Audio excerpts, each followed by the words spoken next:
والسلام على رسوله الأمين الأخ رئيس الإخوة قادة الاتحاد قوى التقدم، الإخوة المؤتمرون والإخوة الضيوف، السلام عليكم ورحمة الله وبركاته.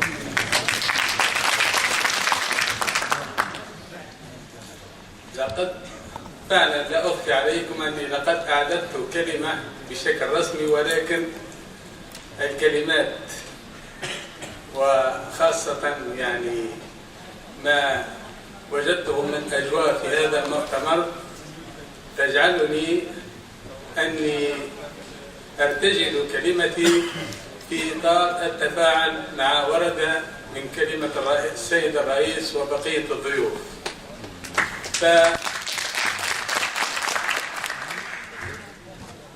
أني جئت إلى موريتانيا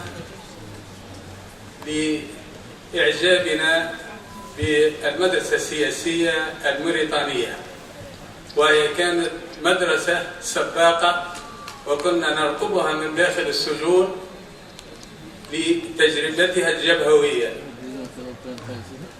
ولا أخفي سرا عندما أقول أن وجودي في هذا المؤتمر جعلني أكتشف وأتأكد بأن سر نجاح هذه المدرسة وبدون إطراء ولا مدح هو يعني خطاب وتفاهم، وخاصة ما أورده السيد الرئيس في تقريره الأدبي هو فعلا تمشي اتحاد قوى التقدم.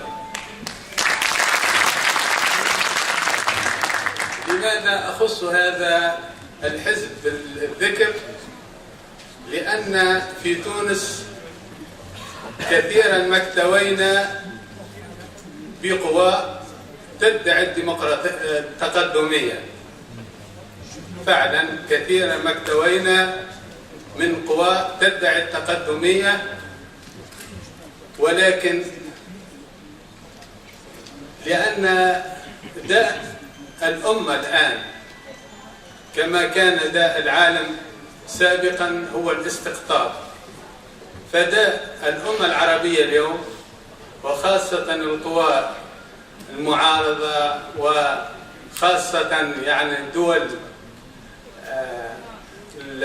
الربيع العربي داءها اليوم هو أساسا الاستقطاب،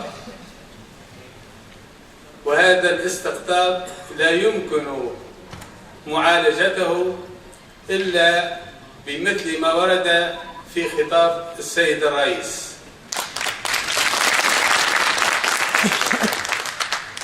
فلا بد أن نفكر في الوطن قبل أن نفكر في الحزب ولا في المجموعة. وحركة النهضة منذ نشأتها بدأت وآمنت بأن الحرية مقصد رئيسي في الشريعة الإسلامية، وليس ثمة ولا يمكن وجود بناء حضاري دون الرفع من قيمة الحرية. وكنا ونحن أمام المحاكم وأحكام الإعدام والمؤبد يعني تنتظرنا، وكنا نقول أن إذا كان لكل نبي رسالة فرسالة الحركة الإسلامية أو حركة النهضة هي الحرية، والحرية كل لا يتجزأ. وفعلا كرسنا هذا المبدأ ولله الحمد، ثم بعد ذلك بحثنا عن مفاتيح التحدي الجديد، سواء كان التحدي السياسي أو الاقتصادي أو الاجتماعي، فوجدنا أن من أفضل أحد مفاتيحه الديمقراطية، وهي كلمة كما تعلمون ومفهوم أول الحركات، وليس من باب الادعاء. أول من سوق لهذه الفكرة في الفكر الإسلامي وفي المرجعيات الإسلامية حركة النهضة. والديمقراطية فعلا اليوم تحتاج إلى أخلاقيات لإرساء أو المساهمة في المناقشات العامة وفي تطارح عديد القضايا بين أبناء الوطن الواحد وبين أبناء أو الأمة الواحدة. ولكن وفعلا بعد إيماننا بالديمقراطية آمنا بالتشاركية والتوافق والعمل الجبهوي اقتداء بالمدرسة السياسية الموريتانية،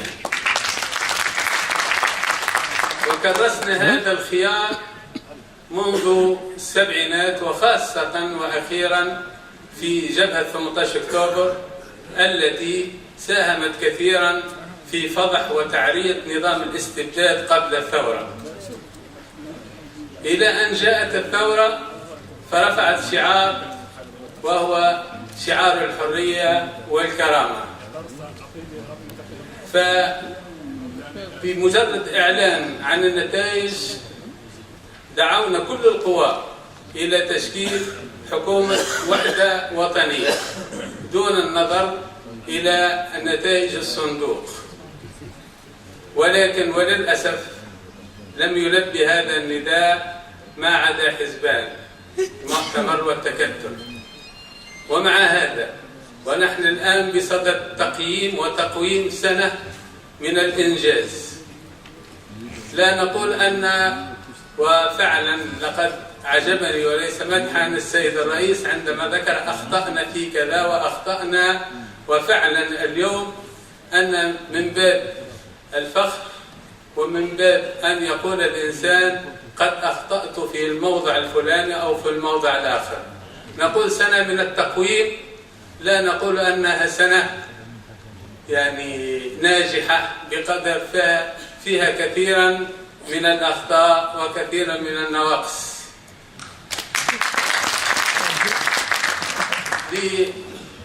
لعديد الاعتبارات من بينها ما ذكره الإخوة في قضية مالي وغيرها من القضايا. فالقوى الخارجية لا تريد للثورات العربية أن تنتصر أو أن تتواصل، فثمة العديد من العوائق ومن السياسات الخارجية تعيق إنجاز أو نجاح هذه الثورات العربية. لكن في نفس الوقت واليوم ونحن نقيم ونقوم هذه السنة دعونا وندعو إلى الآن كذلك بنفس الحرص كل القوى داخل البلاد بأن ننكب على وجود حكومة وحدة وطنية، ولا كما يقولون حكومة تكنوقراط، لأن نعلم جيدا أن مصيبتنا في عدم تقدم أهداف الثورة هي بالأساس عديد من القوى الرجعية وقوى الردة داخل أجهزة الحكم، خاصة داخل الإدارة وهي قوة جذب إلى الوراء، داخل مفاصل وخاصة المؤسسة الأمنية، داخل كذلك من أصحاب المصالح. فثمة عديد القوى هي قوى جذب للوراء وقوى تسعى إلى الردة وعدم تحقيق أهداف هذه الثورة وهي ثورة الحرية والكرامة. وعندما أقول فعلا أريد أن أقف عند كلمة الكرامة، لأن الحرية اتصفت بها الثورة الفرنسية وإن كان إلى حد، لأنها لم تكن حرية بالفهم الإنساني الكامل، ولكن أقول أن الكرامة هو مصطلح وعنوان جديد للثورات العربية. الكرامة عنوان ومصطلح جديد للثورات العربية لم تسبقها قبل أي ثورات اتصفت أو رفعت هذا الشعار، لأن الكرامة بالمعنى هي حقوق الإنسان الشاملة، حقوق الإنسان بشموليتها، حقوق الإنسان في جانبها السياسي والاجتماعي بكل ما تعني كلمة الشمولية. ولقد ذكر ربي سبحانه وتعالى في كتابه العزيز: ولقد كرمنا بني آدم، يعني التكريم أكثر.